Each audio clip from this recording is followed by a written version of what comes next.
Go ahead. I see the recording button is on. Okay. So And I'll just say I real will give quick. you the acknowledgement. Yeah. So for the transcript now, this is Ronan Hart with the Samuel Proctor Oral History Program on August 22nd, about 5 p.m., 2023. I'm speaking with Dr. Mark Law. Um, and I think I just cut you off, but if you just want to continue with what you were saying a moment ago. No problem. If anything is unclear, please interrupt. I mean, I live this, you didn't. So if something isn't making sense, please feel free to kind of interrupt me. But uh, I thought I would start with just sort of the firing action itself, which set up a lot of questions. So there was a board retreat on June 17th of 2022, so a little over a year ago. And boards are not supposed to take actions at a retreat. It's more of a, let's talk strategically about where the university wants to go. And I was to do a presentation about honors, and in particular, the new honors residence hall that was under construction and plans for it, and how we had hoped to admit and recruit students going forward, aspects of the honors that the board is interested in. And I did that presentation, and immediately afterwards, Provost Glover came up and said that went really well. Nice job. I think it was a good discussion. I'm glad we had it.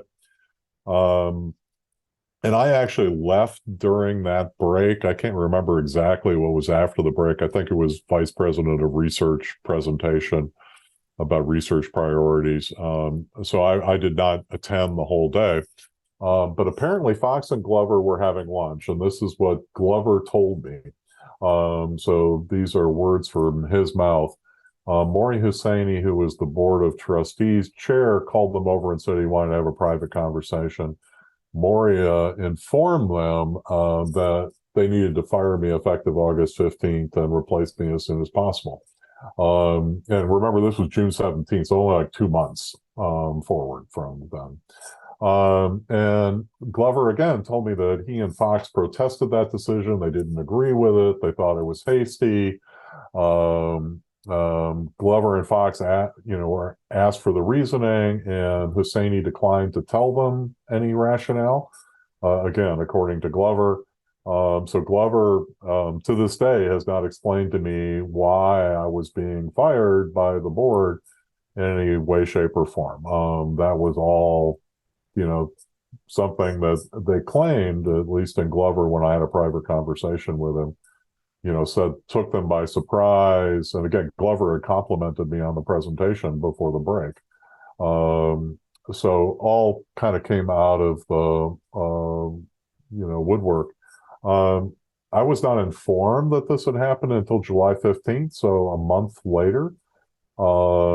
And apparently at that point, they'd gotten permission from the board for me to stay on through December of 2022. And eventually I thought that was crazy. If the board wanted me gone immediately, then they should get their wish and throw the program into turmoil and replace me immediately. I don't, and frankly, I was not motivated to do a decent job. So it would have been, not good for me or for the program to stay on for another 4 months. So they named an interim and things moved on. And as you may be aware, the search for the honors director was paused in the spring semester. They had 3 finalists. They interviewed 3 people on campus, but declined to make an offer to any of them. They're going to restart the search at some indeterminate point in the future. And as of last summer, I only had 2 years left on my appointment anyway. So it looks like at this rate, they're not going to replace me until my appointment would have been up in any event. So I'm not sure what the big rush was, right? They could have just let me finish out the appointment. Everybody would have been happy. I probably would not have taken another appointment because that would have taken me to age 65. And I wasn't sure I would want a, heavy administrative position late into my 60s. Because typically they come with a 5-year appointment kind of thing. And I had been reappointed after the first 5 years for an additional 5 years. So at that point, at least, everybody thought I was doing a good job. So all of this came very much out of the blue. And because Glover couldn't give me a reason, all I ever have been able to do is kind of speculate as to why I might have been fired, and what tripped me up. So with that, I want to give you some history of some of the um, possibilities that got me fired. And first, I'd like to talk about housing because that was a major focus of what we talked about at the board retreat. And it was something I got questioned about more than anything else. They asked a lot of questions about bathrooms, which I was really surprised at because at that point, the building was already under construction. Concrete had literally been poured. The decision about where the plumbing was going and the bathrooms were was literally set in stone at this point in time. So it was weird to me that the board was bringing up the bathroom design at the meeting. And I pushed back on the bathroom design, and that was sort of an issue. So I'd like to explore the history of the new Honors Village, which is now partially open this fall for students to take residence. And Yes, um, please. so this was a plan that I did not participate in making. I was invited to a meeting in the spring of 2019. I want to say March or April. I couldn't find out exactly the date, but around that time, I was invited to a meeting about the housing strategic plan. And I had no idea why I was being invited.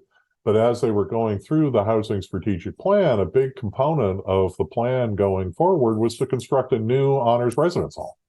And that was the first I'd ever heard that there was a plan to do something along those lines. So it's not like the idea for an honors residence hall came from us. It was pushed by somebody else, not us. We were reasonably happy with Hume. There were limitations there, but it wasn't like I felt like, that it had to be a centerpiece of what we needed to do to move the honors program forward. It was something that housing had decided as part of their master plan. And so, once I learned about this, I have contacts across the country in honors, and I started to reach out, particularly to places I knew that had residence halls that had been constructed reasonably recently. I was looking for lessons learned and that kind of thing, trying to build, information about what an honors residence hall should look like. At the same time, I started to do student focus groups because I thought it would be important to hear from our students at UF, to figure out what they wanted in a new hall. And I continued that through the entire design process as things came up. So I started doing my homework. I reached out to South Carolina, Purdue, Vanderbilt, took a look at what they built. Vanderbilt wasn't specifically an honors building, but if you talk to people at Vanderbilt, they would argue their entire university is an honors thing. So, it had some similarities, and it was also new for first year students. And so there were some things there I felt like I could leverage. So I started to collect data, and I fed that back to the architecture team. And we started meeting with the architecture team probably monthly later on in the 19. I think there was a process to hire that team to do the design. And most of our meetings were during the pandemic over Zoom. I think there was like one or two face-to-face meetings with those designers before we eventually had to move everything to Zoom because of COVID. But there were very regular meetings where we would talk through issues, brainstorm ideas, try to make priorities for the space, all that kind of stuff that you do early on. But cost was clearly a constraint, and that came up frequently. I also want to point out that the VP of Student Affairs hardly ever attended these meetings, and even the Director of Housing was very rarely involved. The person that did housing facilities was involved a lot, and other campus stakeholders were involved a lot, but not necessarily the head people at housing, which I always found weird. Since they were going to own the building, it was going to be a housing building, not an honors building. We would just be resident there. So, pre-pandemic, honors had about 1,000 students in residence hall. on campus out of 3,200 total. So about a third of our students were living in the residence hall system. And it was decided we should target for about 1,400 students in the new facility, which is actually where it ended up at the end of the day. I'm not sure who made the decision that 1,400 was the right number. I do remember a meeting in which we were told that we were not being aggressive enough by, I think, Norb Dunkel, who was director of housing at that time, and that we needed to shoot higher. I think the initial number was more like 800 in the honors residence hall.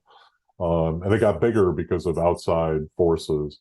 I mean, they asked me what I thought about 1,400, and I said there's 1,000 in honors currently on campus in residence halls. But we have about 700 new students that come in each fall. And so I figured if we got all of those, or a large fraction of them, and then add about half of those students to return for a second year, that gets us 1,000. That was our current number on campus anyway, so that didn't seem unreasonable. But if we could get some singles into the building and offer juniors and senior leadership opportunities and more privacy, I felt like we had a shot of keeping, maybe half of those 350 sophomores that came back to stay as a junior. And what I learned doing research and housing here at UF supported is that if students stay as juniors in the residence hall, they'll typically stay as seniors. So I felt like if we got 175 juniors, we'd also get 175 seniors. And that's 1,400, as it turns out, weirdly, just sort of back of the envelope. So the number didn't strike me as being crazy, but it was clearly a stretch goal. It was more students than we had on campus before, and we were going to have to work to make it look really attractive to fill up that number. Very early in the process, and this came back multiple times, we could not afford private bathrooms. With 1,400 beds, 1,400 toilets, 1,400 sinks, 1,400 showers, it gets really expensive in a hurry to have private baths. So that went out the window. We modeled what we designed at the Honors Village. My wife just got home, so I'm going to close the door to lose distractions here. Where was I? Oh, I'm sorry. I was talking about bathrooms. So we couldn't afford to do that. We looked at Purdue, which had a really popular building. It was oversubscribed in its first year. And in fact, they started within the third year of having that building open, they were all looking about expanding it and adding another wing. They did what they called a wet core design. And it was every student, there were common sinks. So if you wanted to just brush your teeth or wash your face real quick, no problem. You could just do that. But then there were also like little private bathrooms that had a shower stall, a toilet, and a sink, and you could lock the door behind you. So you had total privacy in that room. But then a different student would come in afterwards. You weren't able to store your stuff in that room like you would with a true private bathroom. You had to carry a shower caddy or something, to put your shower supplies and shampoo and stuff in down the hall and into the bathroom. But that was really affordable because then you were only running plumbing in this one sort of central stack up and down the top of the building. And it saved significant money to do the design that way. I did have 2 student focus groups, and although they would have preferred private bathrooms, they thought this was a great compromise given the cost constraint. So it was pretty popular among the students that I put into a focus group. Likewise, we wanted to have more single rooms, but we had to cut those back. Originally, it was going to be about half single rooms and half doubles, but it ended up being 300 singles and 1,100 students and doubles. The original thought was maybe 700 and 700, so we had to cut that back too. But I still thought the 300 would work because I was open for 350 juniors and seniors, and so it wasn't far off of that number. It was ballpark, so maybe juniors and seniors could have those singles and we could reserve them for the upper class students. So ended up being fairly okay. Knowing that we had to try and attract students to return, we started playing around in Hume, which was the current honors building while this was under design. and trying to build a house system. And of course, the most famous one that people all know about is the Harry Potter houses. Um, uh, but more commonly at Cambridge and Oxford, right, you would live in a college, which was really much more of a house. It was a dining facility, a place where you live, where you went to and then, of course, the Potter books were modeled on that system as well. So it has a very long academic history. And the idea was that we would have leadership positions. So there would be house captains and chairs for various activities. The houses would compete with one another. We had kickball tournaments and trivia contests and various fundraising kinds of things.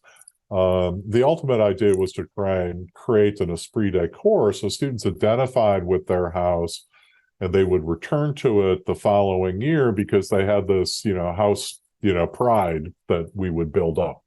And that worked pretty well at Hume. We actually hit a record number of returnees right before the pandemic. Of course, the pandemic threw all these numbers out the window, right? I mean, students were just not living in residence halls during COVID in the same way, or participating in events in the same way. But it seemed to be working, and we had planned to move it over to the new village. There would have been 18 houses in the new building. Every floor would have been a house. So basically, all your housemates would have lived on your same floor of the building. And of course, there was a shared common room, and then there was shared bathrooms on that floor. So you'd see each other in the hallways, in addition to the sort of structure that we were building to encourage students to participate and, kind of have fun. So this started to run into problems with the brand new VP of Student Affairs, Deandra Mull. She was not the person who was VP of Student Affairs when this whole housing strategic plan was made. So she inherited it, and design had already started when she became involved. And it was pretty clear pretty quickly that she did not like the idea of having a dedicated residence hall for honors. In fact, she pushed back on that pretty strongly with me and with housing and with the board of trustees. And the board of trustees got pissed off at her. I was doing another board of trustees presentation, and she said, honors is never going to fill this building. It was a mistake. We need to put other students in it. It shouldn't be reserved for honors students, et cetera. And the board slapped her down pretty hard, saying, no, this is going to be, help us become top 5 by recruiting top students. This is going to be attractive, sell them on the university, kind of thing. And this is rumor, so I want to make sure it's really clear in this that I'm saying a rumor. But the rumor is that she was fired over this stand, that it should not be an honors facility.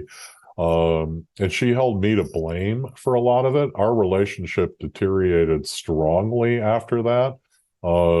She would refuse to take meetings with me, and just generally became very hard to work with.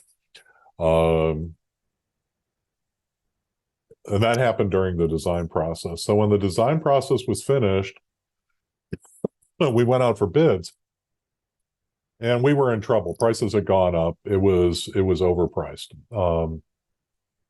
And so one company had a good idea, and they were the ones that won the bid, which is to shell some of the space. And what that means is they were going to build the exterior walls, but inside it would be bare concrete. It'd be like an unfinished basement in the north, right? Or an unfinished garage kind of space.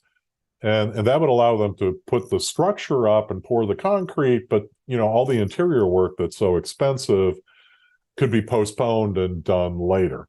The initial estimate for how much that would cost was around $6 million. And that's an interesting number because at the time it went out for bid, Moria Saini, the board chair, got involved in reviewing all of this. And he does construction. He's a housing developer, real estate developer kind of guy. That's where he made his money and donated to DeSantis to get on the board. Wait a minute, did I say that all out? I guess I did. But so he felt like he knew what needed to be in the building, and he wanted private bathrooms put back. So he added private bathrooms on one wing of the 4 one wing of one of the four residential buildings, so 1/8 of the rooms, and that cost $6 million, which, as it turns out, was the amount we were over. Had he not done that, we could have built the whole building without the cost overrun. But I was chartered to try and work with the foundation to raise the $6 million that we were short due to the bathroom redesign at the last hour, and then so we could complete the building. I got very little help from the UF Foundation, even though I kept saying the price is going to go up, right? Once this happens, it's going to be more expensive to finish.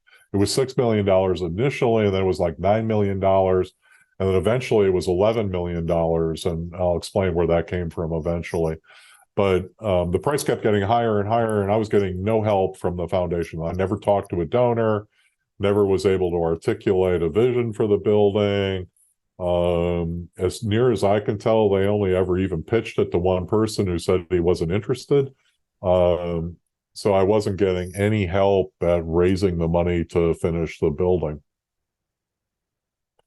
So at the time I went to that June 17th board meeting a year ago, we were short $11 million at that point to finish the building. It was unfinished. There were all these questions about the bathroom design, and I, said, hey, students liked it. We had issues in terms of being able to do private bathrooms from a cost perspective. I didn't point out to Maury that he added $6 million to the cost. I wish now I had. If I knew I was going to get fired, I would have been a little bit more adamant about things. I was trying to be somewhat diplomatic. And so, I pushed back about the bathrooms, but there was a lot of back and forth about the design. And Deandra Mull, who at that point was a lame duck, she was in her last semester, basically said, no, students would definitely prefer private bathrooms. It was a mistake to do it this way in front of the board. And I think that definitely helped get me fired when she threw me under the bus that way.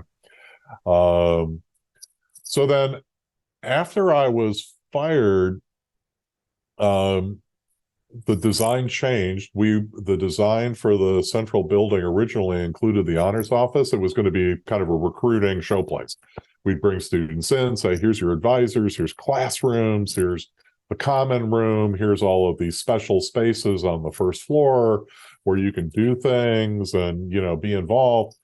The honors offices got moved out of the commons. They got stuck in a corner of one of the buildings, so now they're off on an edge.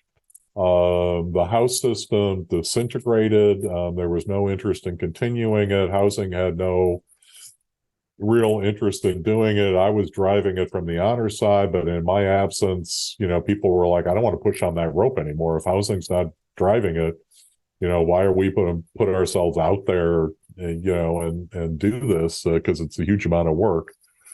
So that stuff all fell through. It is not happening in the way it is. After I was fired, I communicated to Glover. I said, I don't know who you're going to have to take point on fundraising because nobody's been doing it. He found $11 million on the couch cushions, and came up with the money to finish the building just out of wherever. And I'm like, well, where the heck was that 9 months ago? I mean, I might not have gotten in trouble had the building been planned to be finished. But in any event, that came after I was fired. The building is not finished. The board, also Maury Hosseini, demanded that they move the schedule up. Originally, it was supposed to open in fall of 24. They wanted to have it open in fall 23. Maury said, you can do this, make it happen. That's going to be a requirement on the bid kind of thing, an accelerated schedule. And they didn't make it. Only half the building is open. They only have 660 beds available this fall. Instead of the 1,400. They'll be doing construction throughout this year. I don't know when they're going to be finished, but certainly not this year, and certainly not for more students to move in the middle of the year.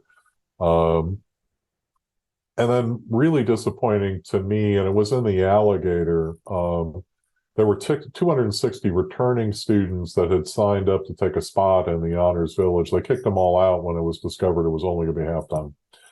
And so all these students in March are trying to find new housing either on campus or off campus, and housing contracts were all signed in December, all of the nice places were taken, apartment complexes were full. I mean, these students were just screwed over. And I'm sure this was a decision made very high up because we needed to reserve the building for new students and not for existing ones. So that was pretty disappointing at the end of the day. Kind of the story about housing. Do you have any questions? Any follow-ups you want to do? Was that all pretty clear? Yeah, I would say that was all definitely clear. I do want one thing quickly is Deandra Mull, the Vice President of Student Affairs. What was her, I guess, relationship to the board where this comment that she could make at this retreat was, in your eyes, enough to kind of throw you under the bus? Like, was this a point where she was on the way out or not? She was on the way out. Yeah. She was already on the way out. They asked her specifically what she thought. So they basically called on her to get her opinion of what was going on. So the board asked very specifically of what she thought about the bathroom design. I see. Okay. And I was doing... But, if it costs $6 million to do 1/8 of the building, obviously it would have cost another $48 million to do private bathrooms without. The whole project was budgeted at $140 million for construction. So adding $48 million was obviously going to blow the budget wide open, particularly since we were over at the $140 million mark. So, it's no wonder that all got kicked out early on in the design process. It was obvious it wasn't going to fit in the budget we were given by the board. Mm-hmm. And it was something students had already kind of shown like an understanding about that as compromise. Then, of course, you have the board of trustees deciding they knew what students wanted in that regard. I will say that reading about... Oh, please. I was just going to say that, there are studies out there that say private bathrooms tend to isolate students, and it's a particularly bad idea for first-year students. They need to be out in the hallway, right? If they don't have to leave their rooms to go do things, they tend to stay in their rooms. So getting them out and bumping into people in the bathroom is actually a good, solid design practice. Mm-hmm. Yeah, that definitely makes sense. So reading articles that came out kind of around the time of your firing, when it seems like the fact that bathrooms generally had something to do with it, I think the assumption on a lot of people's that a lot of people made was that it was a political issue regarding gender inclusivity with these bathrooms. Is there any evidence to suggest that's something that Maury Husseini or any of the other trustees had in mind during this process, or is that a misunderstanding? I think that was a misunderstanding. I think the writer for Inside Higher Ed, who first suggested that as a thing, really ran with it. I said nothing about gender came up at the board meeting. It didn't. It was all about the bathroom design and having private bathrooms. One could leap to conclude that maybe there's some gender-related issue, but it was a leap. It was not anything that came up at the board. So I really feel like the Inside the Higher Ed writer had a little bit of an agenda there to try and make it more political than it seemed. But I can't rule it out because nobody ever told me what the real reason was. So yeah, I feel like part of the reason that reasoning is so attractive is because otherwise it just makes so little sense that you would be fired from this position for this. It seems like a pretty obscure and unreasonable funding decision. So I guess I understand how people kind of come to think that, but hearing kind of the inside track, it just reflects almost even more poorly that there was this impasse over something. Yeah, I mean, like I said, the bathrooms already been designed and concrete had been poured, right? It was not possible to make changes any longer at the board meeting. And I was really shocked that I kept getting asked about the bathrooms. It wasn't like one question. It was like one question and another question, and who decided this? And will students like this better? And did you look at your competition? And blah, blah, blah, blah, blah. I mean, we talked about bathrooms more than anything else in terms of what the board was asking about. I had other bits of my presentation they didn't care about that were maybe as long, but we spent a lot of time talking about bathrooms. And Maury Hosseini went to the faculty meeting and took questions. He was asked about my firing, and he said, "I can't believe we're talking about bathrooms." And it's like, yeah, I couldn't either. Why were you asking about them? You were the one that brought it up. I had nothing in my presentation about the bathroom design until, you started asking about it. And then now we're talking about bathrooms. It was very weird to me. I don't know where it was coming from. And as a construction real estate developer, he would know, once all the flooring is poured and the concrete set, right, moving the bathrooms, becomes doubly expensive.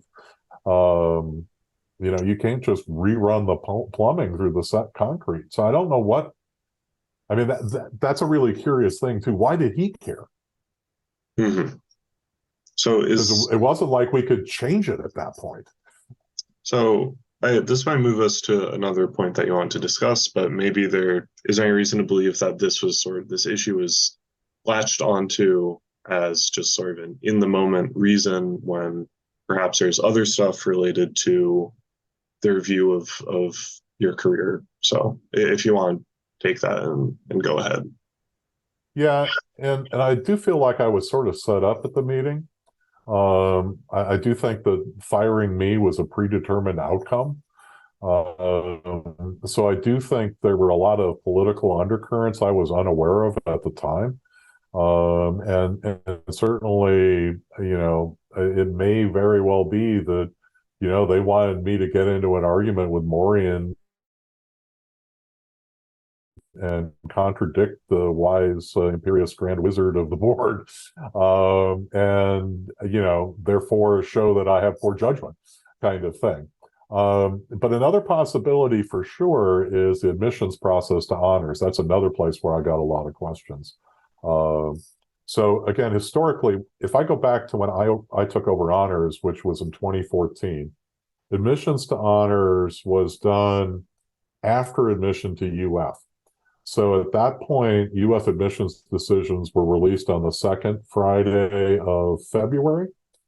And at that point, we opened up an honors application portal on the web for all students that had been admitted to UF to apply to honors. They had to write 3 essays, 2 kind of serious ones, one that was always kind of funky and fun, to apply to the honors program.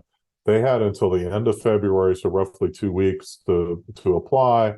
Reread applications. We got all the data from admissions, SAT, GPA, all that good stuff.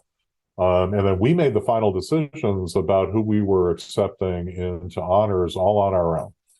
They'd already been accepted to UF, and then we would extend an honors acceptance after that UF acceptance. And it had run that way for years and years. It was started at least by the director before the director that preceded me. So it had probably been in place for a decade or more. And so we made all of those decisions in-house. And in spring 18, again, directed by the board at that point, the then VP of admissions, Zena Evans, said, we need to move this into an admissions decision. It can't be honors anymore. And so we had this sort of hybrid weird thing in 2018. I won't go into it because it was never intended to last more than the 1 year. But we transitioned to a point where for the students applying in spring 19 for fall 19, the honors application was part of the UF application. So we went from like 2,000 applicants to 10,000 applicants because now everybody applying to UF could apply to honors. They also cut out our fun essay. So we went from 3 essays to 2 essays. And we were still allowed to read the essays. So we pretty intensively got in and read 10,000 essays. And at this point, and in the prior process, we had student readers. Go ahead. I'll say I was one of those 10,000 because I got in. I got in for 2019. Okay.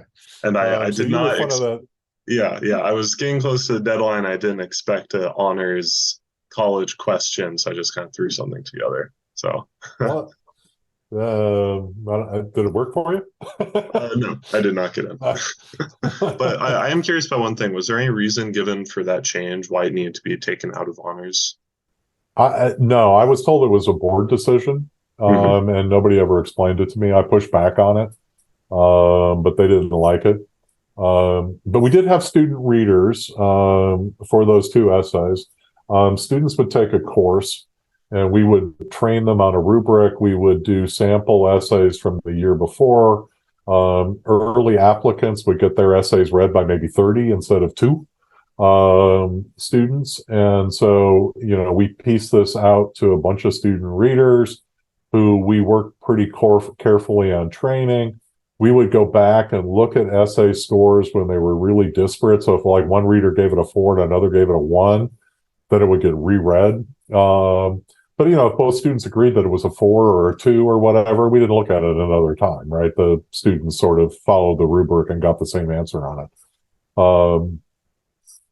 So, we would then upload all of those essay scores into the system and get all those reads done. And then the Office of Admissions made final decision on who was in honor. So it was no longer under our control who got in or who got out. So in your year, for the first time ever, the final decisions into honors were not made by honors faculty. It was made by the Office of Admissions, and criteria that was frankly opaque. We gave them guidelines that said that, they needed to have at least a 3 on this primary essay. One was longer than the other one, and at least a 2 on the shorter essay. But we know for a fact students got in with a 1 and a 1. So for reasons that weren't always clear for us, it was clear that the essays weren't determinate. In fact, there were students that got 5 and 5 on the essays, and they didn't get into the honors program for other reasons. But that's fine.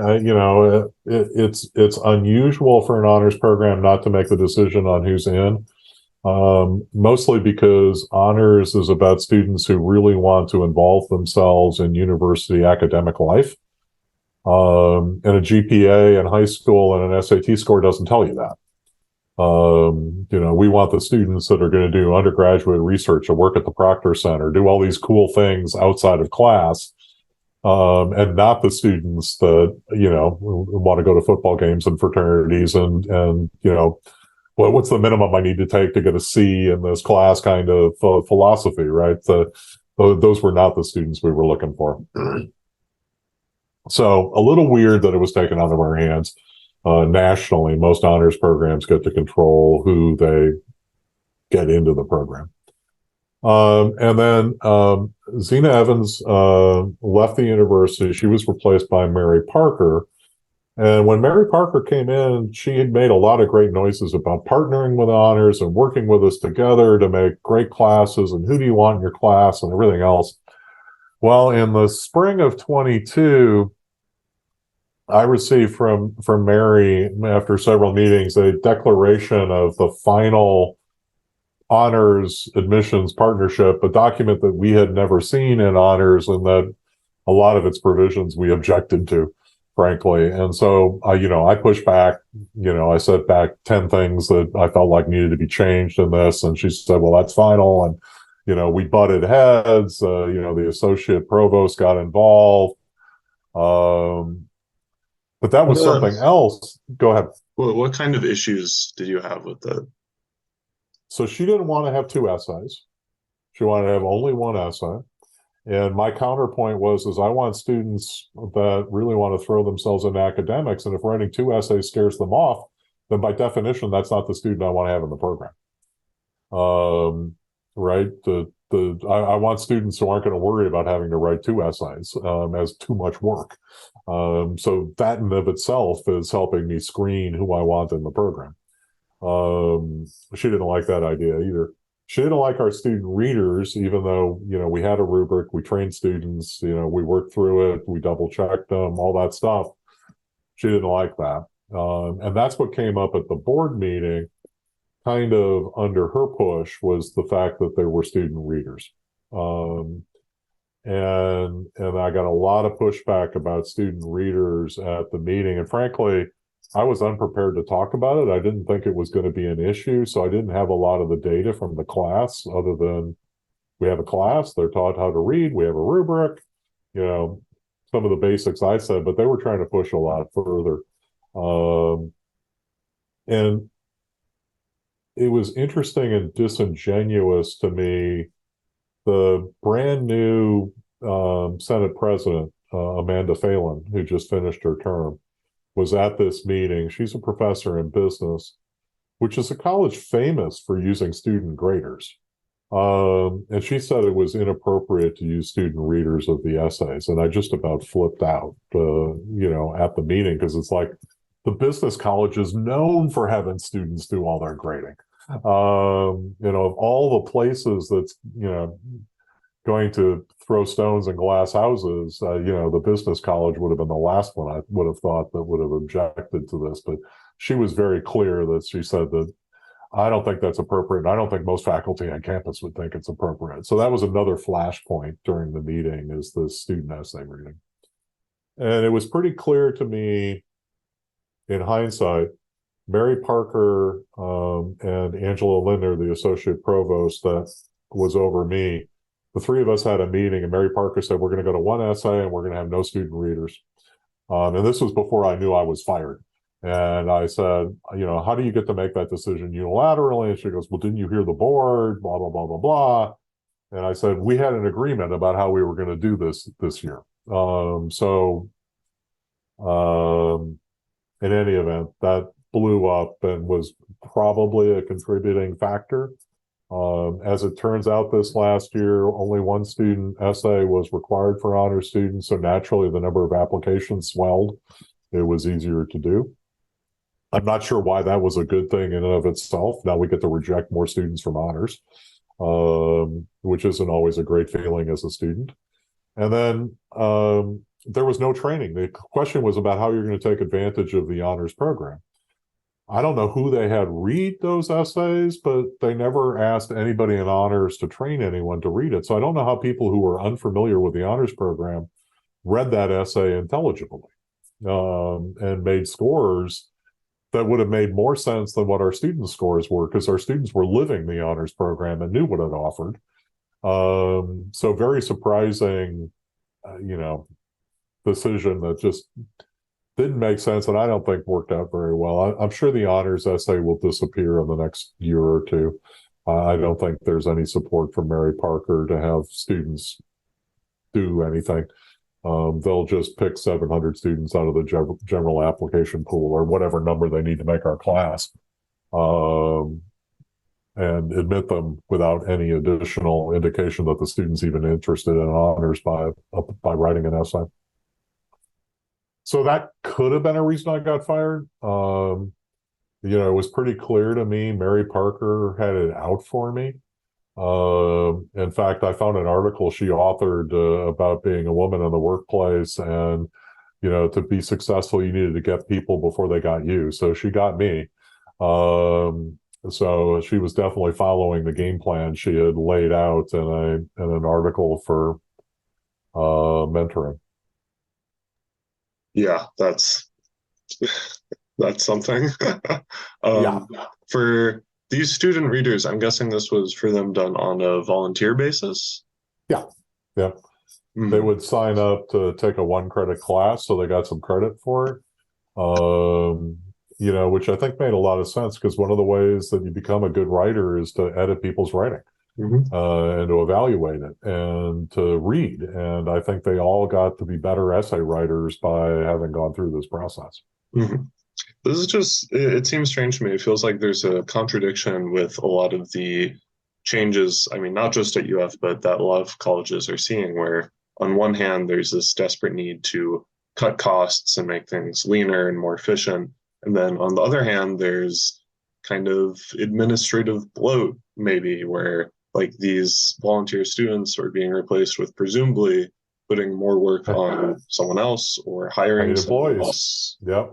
Yeah, I have a hard time reconciling those two things in my mind. Yeah, no, I mean, you're absolutely right. I mean, our system didn't cost a penny. I'm sure they had to hire additional people to read essays. I don't know, but you don't get 13,000 more essays to read, in a year without having to hire people to read them. I mean, that's even at 5 minutes an essay, which would be going through them really quick. What's that?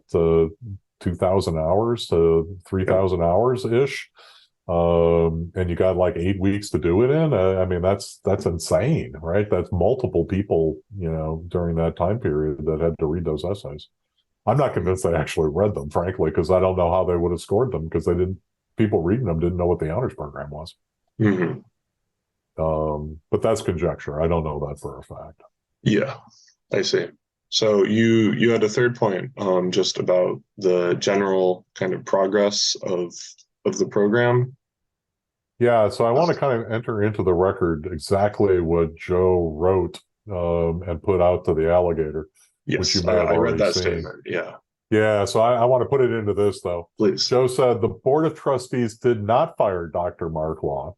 After viewing a presentation Dr. Law gave at the June board meeting, the board felt the UF Honors was not making significant progress, and had not for some time, toward being a program that belongs at a top 5 public university. Specifically, Dr. Law's plan failed to provide the kind of innovative, cutting-edge programming that would distinguish our program on a national level.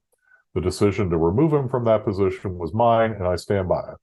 And that contradicts a lot of what he told me face to face, which is that he argued against the decision, that he didn't know why it was happening.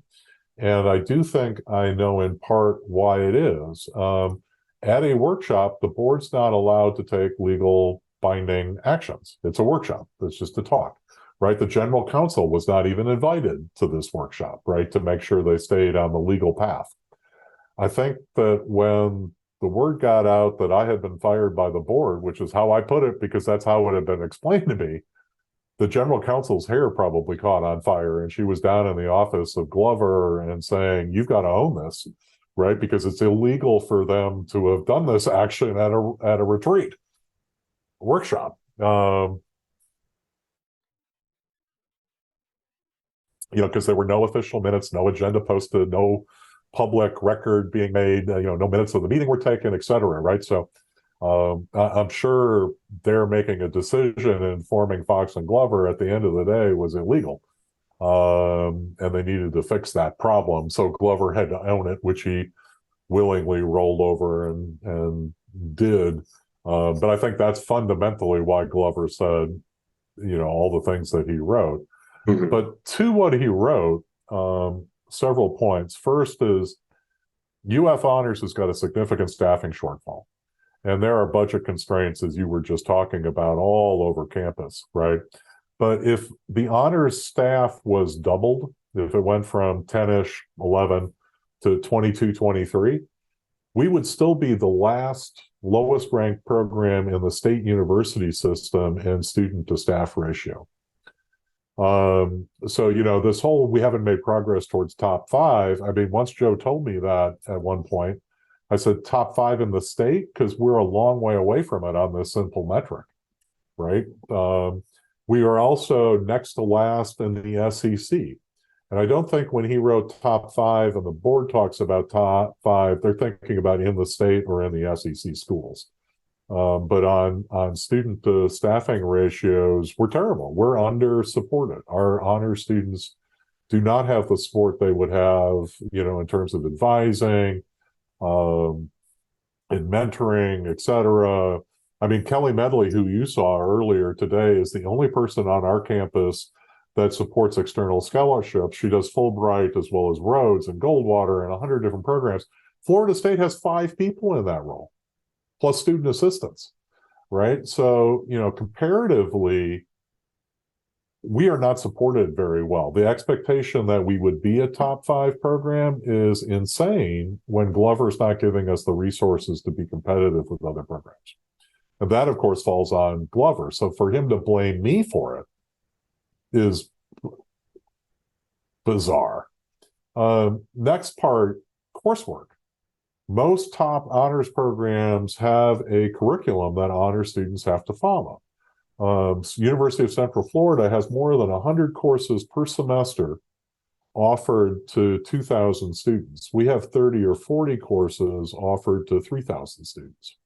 And these are honors versions of your regular electives. So like biology 1, I don't remember the number, but biology 1, chemistry 1, those kinds of things, right? We've got 30 or 40 of those. UCF has 100, right? So the opportunity to take honors coursework which can be distinguished a whole lot of ways, and that's a whole other conversation. But we did with the Center for Teaching and Excellence, we did a whole faculty community talking about what honors courses would be, different models for them, so we could try and expand that number.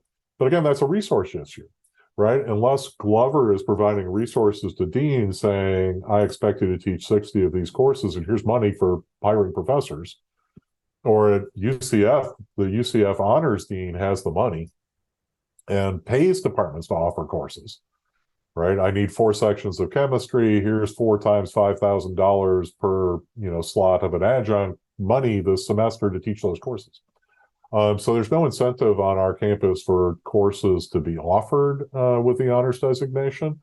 And in budget cutting times or in tight budgets, they're the first things to be eliminated, right? Because I can just fold those honor students into the regular Chem 1 with the other 300 students in the lecture hall. Nobody will even notice. So that's a definite weakness of the program. Again, resource-wise, we're not getting the resources at UF to be a top 5 program. So again, for Glover to say it's my fault we're not making progress towards a top 5 program is disingenuous. It's his fault. He hasn't provided resources to the program. I met with Glover one-on-one at most once, maybe with Angela Lindner a couple of times. Certainly not on a regular basis, not even an annual basis.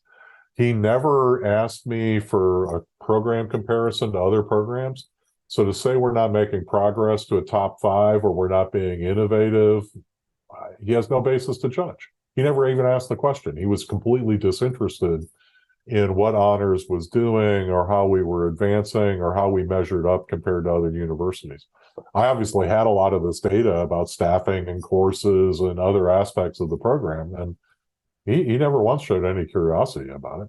Never said, what do we need to be a top 5 program to me, and then had me come back and say, well, here's some benchmarks. Here's top 5 honors programs that are generally acknowledged. Here's what they do.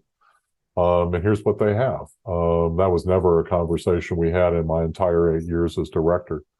Now, he did increase our staff. In his defense, he did increase our staff. We went from 6 people to 10 people back in like 2018. But that was one time and one time only. And it still didn't get us to anywhere near where we had been. The other thing that he said in there was that the program had not made progress for some time. And this is just as we're coming out of COVID, right? It's last summer, right? So to say we hadn't made progress in the last couple of years, I felt like we'd made some new initiatives and done some new things, but it was mostly about keeping our head above water during COVID, right? A lot of our student programming stuff had to be completely replanned. We couldn't do a big pizza party with 100 students in a room, right? That was totally out the window. We had to reconfigure events, how we build community. I mean, we did a ton of work during COVID to try and give our students an experience like what it was pre-COVID. And yeah, I would never say any of that was progress, but good Lord, what was he expecting during COVID times from us? It was a very difficult time. We had to redo tons and tons of activities within the program to try and make it work. And it took up enormous staff time. So in particularly in defense of my staff, that one really hit me hard because, my staff, we're putting in extra hours. We're having to replan events that had already been replanned because of changes in requirements. I felt that statement was particularly unfair to the people that worked in honors. So to clear this up for me, your conversation with Joe Glover, where he gave his reasoning, this was before this statement that he put out. Yes. So, let me give you the timeline on that. That's a great question. So I got fired at this June 17th board meeting. I found out about it about a month later in July. Angela Lindner asked me to have coffee with her and then fired me at a coffee place in Gainesville on Friday morning, which was just a really crappy thing to do. I wanted to use another word, but we'll go with crappy. The following week, I met with Joe Glover and with Angela to ask questions about what went down. And so this must have been like the 21st, 22nd of July or thereabouts timeframe. And he went through everything that I told you. And then strangely, the university, I kept waiting for the university to make an announcement, and they never did. So on August 15th, which was officially my last day, which was also the day, as you well know, students are starting to come back. I had already started getting questions from people around campus about the fall semester, and I'd say, hey, I'm no longer honors director. I don't know. I can't answer that, about what's going to happen in the future. And so the word had already started to leak. And so I put out a statement. I mailed it to all of the faculty that were teaching in honors or had taught in honors. I'm sure Paul Ortiz got a copy.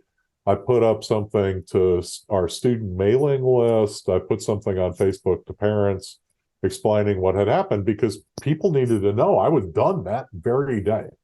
And then it was the following week that Dr. Glover put out his statement saying, let me set the record straight. Everything the law says wrong.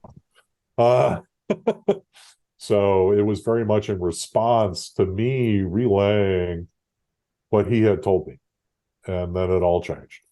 And I had a meeting with Angela Lindner afterwards, and I'm very disappointed she didn't want to do anything about this, but she agreed with me. What she heard from Joe during our meeting in mid-July was not what he was putting out to the public in August.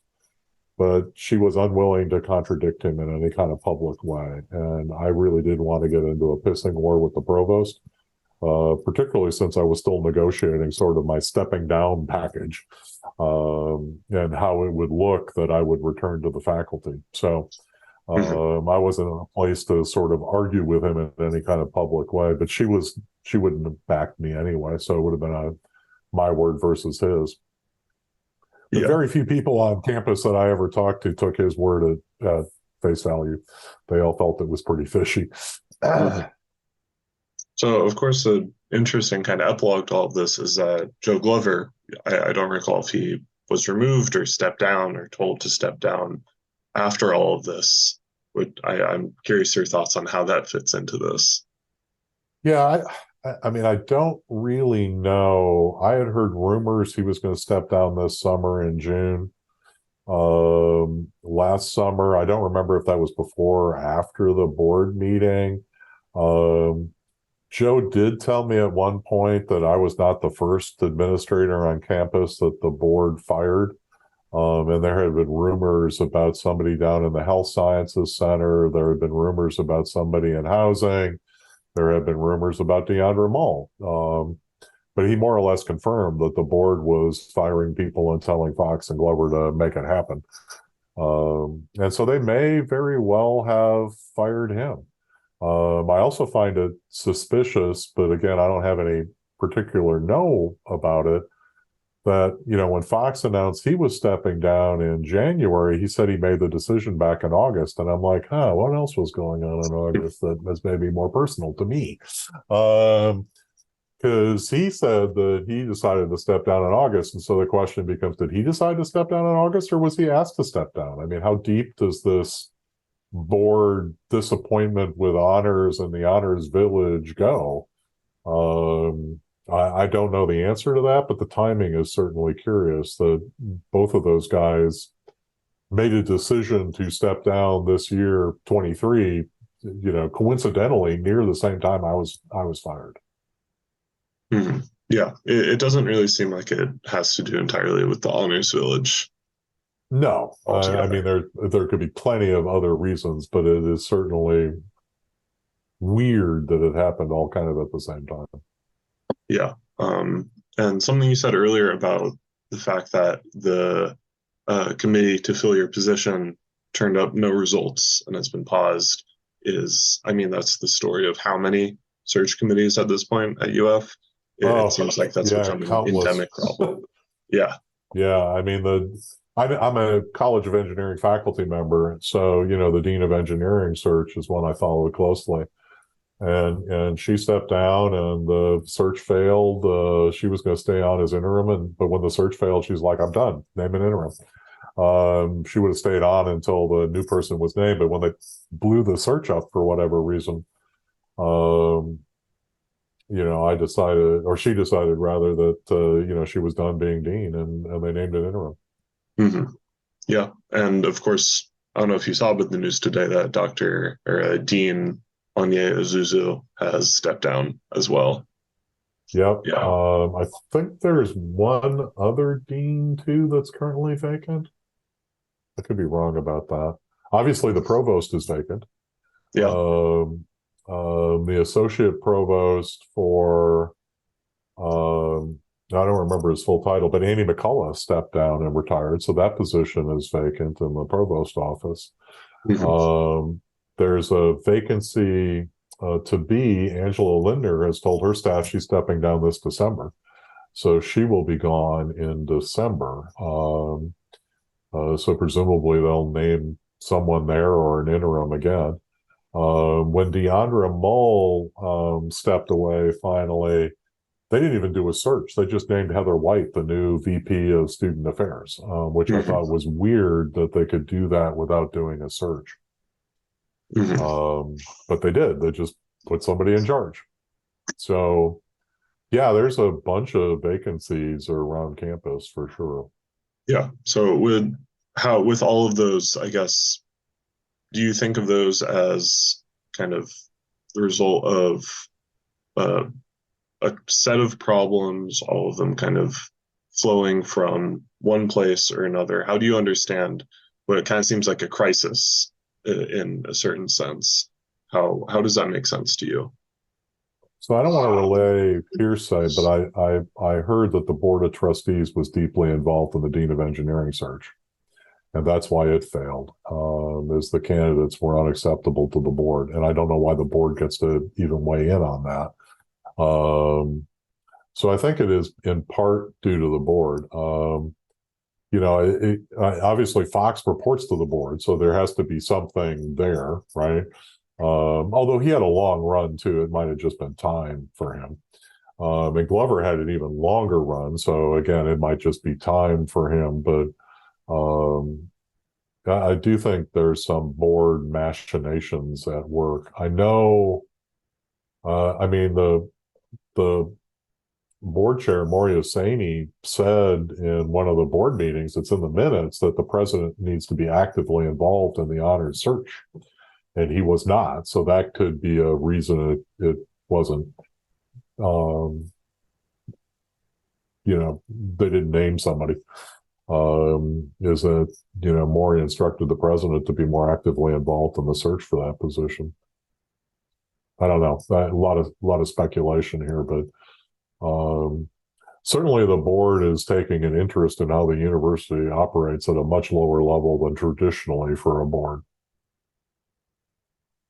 I feel like the popular understanding of that has to do with the politics and Ron DeSantis and Ben Sass and all of this, but it doesn't, the way you've been explaining it doesn't sound like very much an ideological project. It just sounds like heavy-handed kind of grabbing at authority more than anything.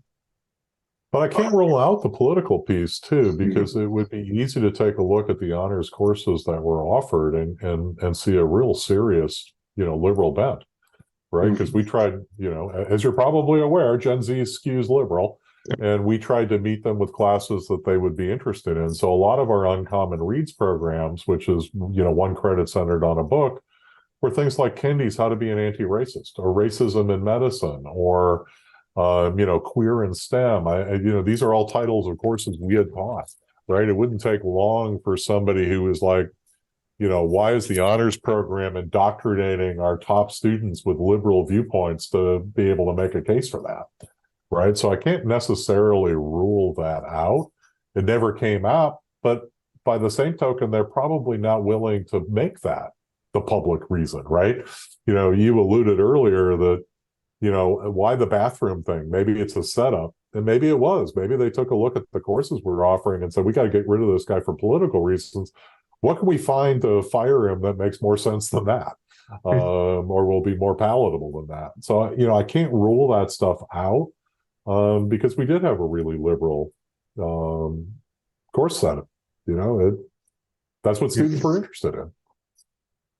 Yeah, I didn't know that. That's definitely an interesting kind of addition to it. And I mean, the the news about Dean Ozuzu really kind of stuck out to me because I just finished transcribing an interview that we did with her for the Black Faculty Recruitment and Retention Project, where she described her hiring and search process that was intentionally very innovative in the way it was reaching out to diverse faculty with certain vision in creating something new and unusual, and then getting this news that, that vision for something new and cutting edge is not what was desired clearly here. So yeah, and the College of the Arts has had a number of issues with respect to racism and diversity. And she's been a big proponent of trying to fix some of those problems. But I did hear from somebody in the College of Arts I trusted that the provost said, if you get into trouble over this sort of thing, it's on you. I'm not taking any responsibility for your actions to address racism and diversity issues in the college. So there's definitely some undercurrents in that too. I was surprised to see that she was stepping down as well. So in what we've discussed, it seems like kind of the timeline has stretched back to about 2018 generally. Does it seem like generally, yeah. Yeah. These issues, do you feel like kind of started around then? Does any of this kind of run deeper than that? No, I think a lot of them started around then. That was when Zena Evans took over admissions. That's when the housing strategic plan came out. So suddenly, honors was getting a lot more attention on campus than it ever had.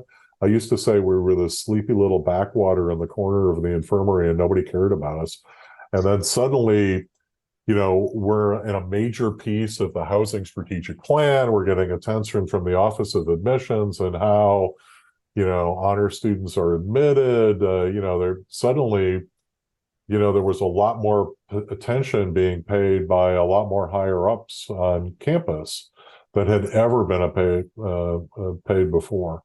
To the point where the board is getting involved. I gave 3 different presentations at board meetings. And all of those, I think the first one was in 2019 or 2020.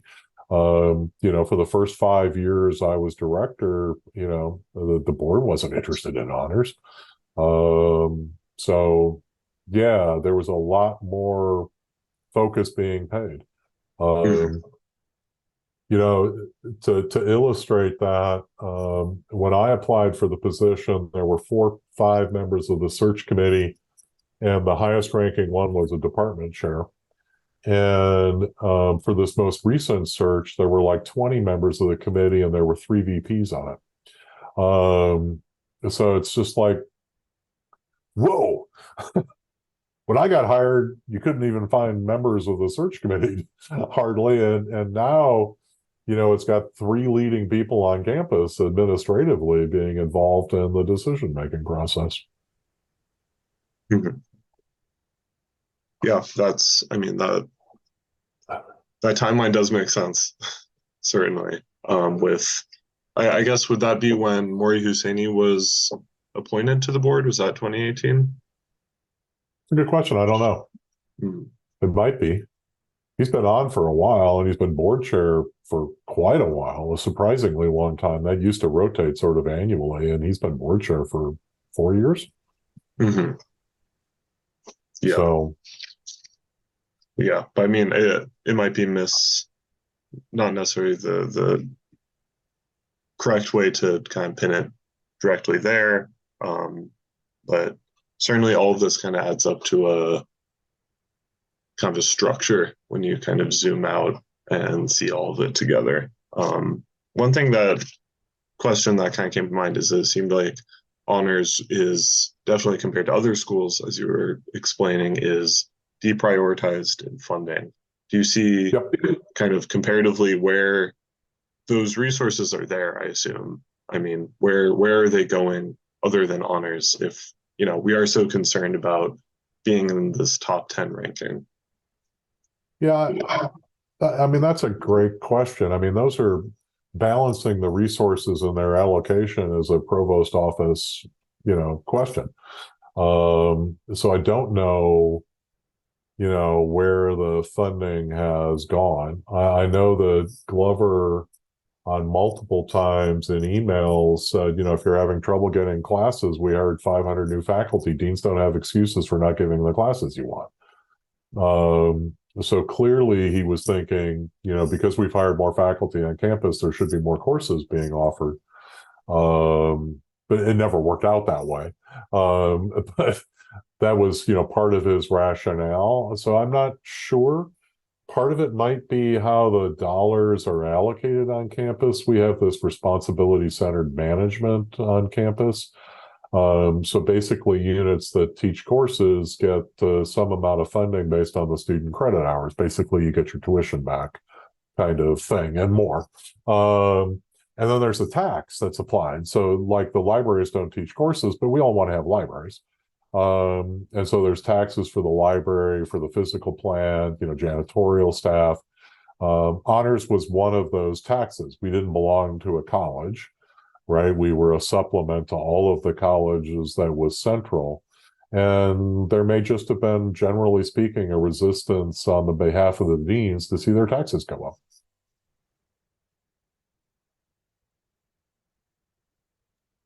I see. Yeah, that is kind of enlightening. That is pretty much all. I've covered all of the specific questions that have come up for me during this interview and beforehand. So I'm wondering if you have any closing thoughts. No, I think I said a lot. I do hope that they manage to hire somebody successfully, but it is going to be a challenge because I'm well known in the honors community. I was named a National Collegiate Honors Council Fellow this summer. I have a good reputation, and people know what happened to me, and that's going to make it harder to attract talent. And I think that's widely applicable when you have these kinds of mysterious firings, resignations, stepping down. It gets harder and harder to find really top people that are going to want those positions if they don't understand, what went wrong for the previous person in that job. We're going to re-interview at some point for Dean of Engineering. I'm sure candidates are going to naturally ask, what happened to your last Dean of Engineering? What happened to that search, and why did it fail? What are you looking for in a candidate that you didn't get in that last search? So I think those kinds of questions are unavoidable. So it hurts the university not only in the short term in terms of dismissing somebody like me, but then also getting somebody top to replace me.